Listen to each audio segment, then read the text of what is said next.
Hello बच्चों, I am Brajraj Trivedi. Welcome to our beautiful channel Pragya Gyan. आइए बच्चों, आज की इस वीडियो में हम आपको प्रेजेंट कंटीन्यूअस टेंस का नेगेटिव सेंटेंस पढ़ाएंगे। इससे पहले अफर्मेटिव सेंटेंस इससे पहले की वीडियो में आपको मिल चुका है, आप देख चुके होंगे, याद कर लिए होंगे। अब आप देखिए नेगेटिव सेंटेंस के बारे में। तो पहचान क्या होती है इसकी? पहचान, इस टेंस के वाक्यों के अंत में नहीं हो रहा, नहीं हो रहे, नहीं हो रहा हूं आदि शब्द आते हैं। उसमें हो रहा, हो रहे, हो रही, हो रहे हूं, ये शब्द थे और इसमें इसके आगे केवल नहीं लगा होता है। बस नहीं हो रहा नकारात्मक हो गया। अनुवाद के कुछ नियम हैं इसके, देख ले। प्रेजेंट कंटीन्यूअस टेंस के नेगेटिव सेंटेंस में अंग्रेजी अनुवाद करते समय इज एम आर के बाद क्रिया की पहली अवस्था आईएनजी से पूर्व नॉट का प्रयोग करते हैं। यानी कि इसमें जो है इज एम आर लगा और उससे पहले और उसके बाद क्रिया की पहली अवस्था लिखनी है, तो जो क्रिया की पहली अवस्था और इज एम आर के बीच है वहां पर हम नॉट लगा देंगे। देखिए वाक्य का प्रारूप इस तरह होगा। सब्जेक्ट पहले लिखेंगे, फिर उसके बाद इज एम आर में से जो सुटेबल होगा वो लिखेंगे, फिर नॉट लगाएंगे, फिर फर्स्ट फॉर्म ऑफ वर्ब यानी वर्ब की पहली अवस्था लिखेंगे और फिर उसमें आईएनजी जोड़ेंगे और उसके बाद ऑब्जेक्ट लिखेंगे। समझ गए? देख लीजिए जरा, देखिए इसमें दो तीन कुछ दिए हुए हैं सेंटेंस। मैं नहीं पढ़ रहा हूं, मैं नहीं पढ़ रहा हूं, तो मैं की अंग्रेजी यहाँ सब्जेक्ट आई हो गया और आई के साथ एम का प्रयोग होता है, इसलिए आई एम हो गया। उसके बाद नॉट हो गया और फिर वर्ब का फर्स्ट फॉर्म यानी रीडिंग। अब अगर यहां लिखा होता मैं किताब नहीं पढ़ रहा हूं, तो फिर किताब ऑब्जेक्ट हो जाता, तो यहां बुक लिखना होता। लेकिन यहां ऑब्जेक्ट इसमें नहीं है। इसमें क्या क्या है? सब्जेक्ट है और हेल्पिंग वर्ब है और नेगेटिव नॉट है और वर्ब का फर्स्ट फॉर्म आईएनजी है।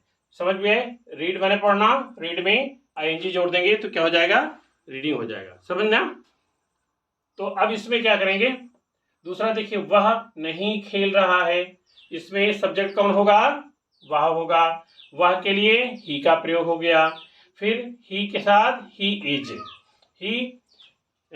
इज एम और आर, इसका प्रयोग हमने इससे पहले बताया है, फिर से समझ लो। एम का प्रयोग हमेशा आई के साथ होता है और इज का प्रयोग सिंगुलर नाउन के साथ होता है, आर का प्रयोग प्लूरल नाउन के साथ होता है। तो इसमें ही जो है वो माने वह अकेला है ना, तो सिंगुलर नाउन हुआ। क्यों सिंगुलर नाउन हुआ ना? तो उसके साथ हम जो है हेलो बच्चों, I am Brajraj Trivedi. Welcome to our beautiful channel Pragya Gyan. तो यहाँ तक आपने देख लिया। इसके बाद हमने बताया आपको कि अगला इंट्रोगेटिव सेंटेंस के बारे में ध्यान से देखें।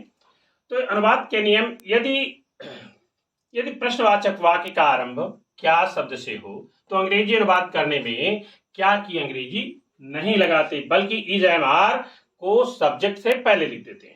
दूसरा नियम है, यदि वह प्रश्नवाचक वाक्य क्या, कब, कौन, कहां, कैसे आदि वाक्य के बीच में हो तो उसकी अंग्रेजी सबसे पहले लिखी जाती है, बाद में ये लगाते हैं, फिर सब्जेक्ट के अनुसार लगा दिया जाता है। तीसरा है, यदि प्रश्नवाचक वाक्य नेगेटिव हो तो नॉट को सब्जेक्ट के बाद लगाया जाता है। चौथा है, पूर्ण विराम फुल स्टॉप जहां है उस जगह पर हमें क्वेश्चन मार्क लगा देते हैं। अब देखिए वाक्य का स्ट्रक्चर इस तरह से है।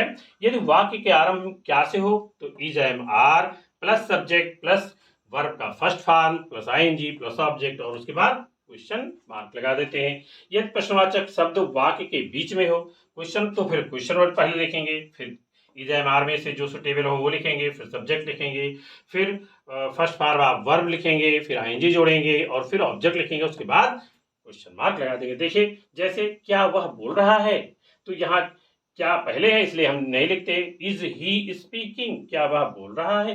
दूसरा, तुम कहाँ जा रहे हो, तो इसमें देखिए कहाँ शब्द जो है वो बीच में है, इसलिए वेयर आर यू गोइंग, यहाँ ये कहाँ की अंग्रेजी हम पहले लिख देते हैं।